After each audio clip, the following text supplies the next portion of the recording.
Assalamualaikum warahmatullahi wabarakatuh, sahabat bahasa dimanapun Anda berada. Bertemu lagi dengan saya Wawan Eko Julianto dalam pembelajaran bahasa Indonesia. Kali ini kita akan melanjutkan pembahasan kita tentang kata dan istilah bagian ketiga.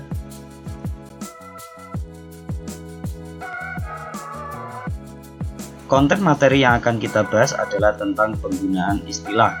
Bagi sahabat bahasa yang baru bergabung di channel ini, mohon dukungannya dengan cara like, komen, dan subscribe, dan juga nyalakan lonceng notifikasi untuk mendapatkan video-video terbaru selanjutnya.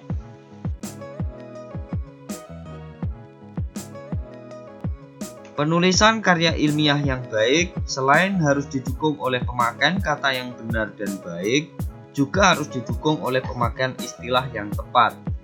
Karena istilah yang digunakan dalam karya itu akan mencerminkan bidang ilmu yang dibahas dalam karya ilmiah tersebut. Istilah memiliki beberapa sifat, yaitu sifat internasional dan sifat nasional. Istilah internasional maksudnya bahwa makna istilah itu dikenal secara umum dalam bidang ilmu yang bersangkutan.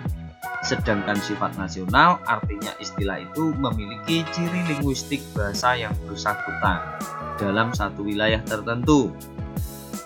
Sumber istilah bahasa Indonesia berturut-turut adalah istilah bahasa Indonesia, istilah bahasa daerah, dan istilah bahasa asing.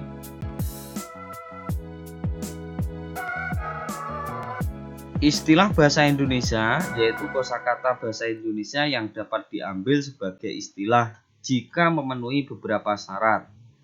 Syarat pertama, kata yang paling tepat, misalnya bea cukai, pajak, daerah wilayah, kawasan, raya besar, agung. Yang kedua adalah kata yang paling singkat, misalnya perlindungan politik, suaka politik, tumbuhan pengganggu, gulma, pembendaharaan kata, kosakata. Yang ketiga, kata yang bernilai rasa konotasi baik, misalnya banci, wadam, perempuan, wanita, pelacur, tunasusila. Yang keempat, kata umum diberi makna baru, misalnya peka, peka cahaya, teras, pejabat teras, tanggul, tanggul pengaman.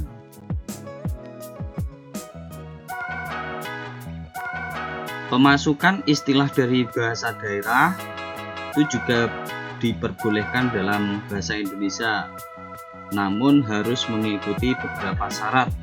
Syarat yang pertama adalah lebih cocok karena konotasinya, misalnya kata tuntas, anjang sana, jamban. Kemudian yang kedua adalah lebih singkat jika dibandingkan dengan terjemahan Indonesianya, misalnya mawas diri, luwes, sandang pangan.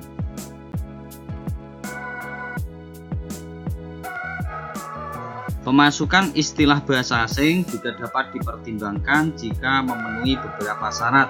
Di antaranya adalah yang pertama, lebih cocok karena konotasinya, misalnya kritik, berarti kecaman, profesional, berarti bayaran, amatir, atau tanpa bayaran. Yang kedua, lebih singkat daripada terjemahannya, misalnya studi, diplomasi, dokumen.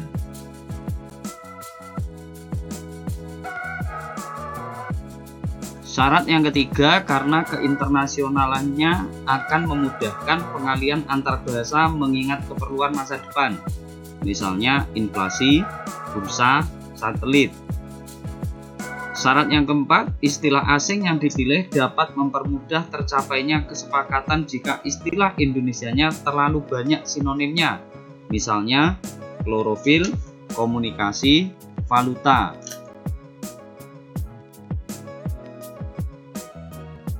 Pemakaian bahasa asing ke dalam bahasa Indonesia juga harus memperhatikan beberapa asas.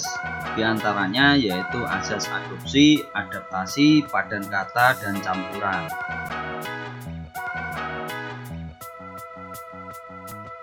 Asas adopsi adalah pungutan dalam bentuk utuh, misalnya radio, mode, orator.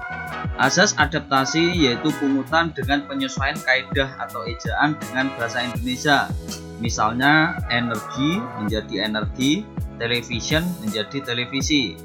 Azas padan kata yaitu mencari padan kata asing tersebut ke dalam bahasa Indonesia atau bahasa serumpun. Misalnya medical, pengobatan, network, jaringan. Kemudian yang keempat adalah azas campuran, yaitu membentuk istilah bahasa Indonesia terutama istilah yang berupa gabungan kata. Misalnya electric energy menjadi energi listrik, bound morpheme menjadi morfem terikat.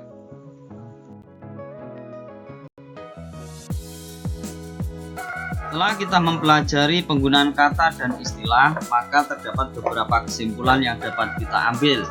Yang pertama adalah pemakaian kata dan istilah dalam karya ilmiah harus memperhatikan kebenaran dan kebaikannya.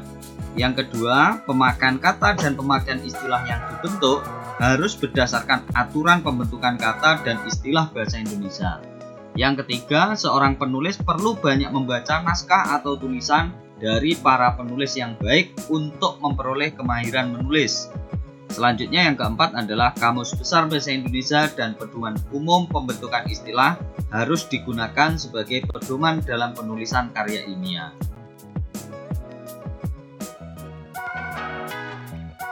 Demikian kegiatan pembelajaran penggunaan kata dan istilah ini, semoga bisa memberikan manfaat dan wawasan pada kita semuanya.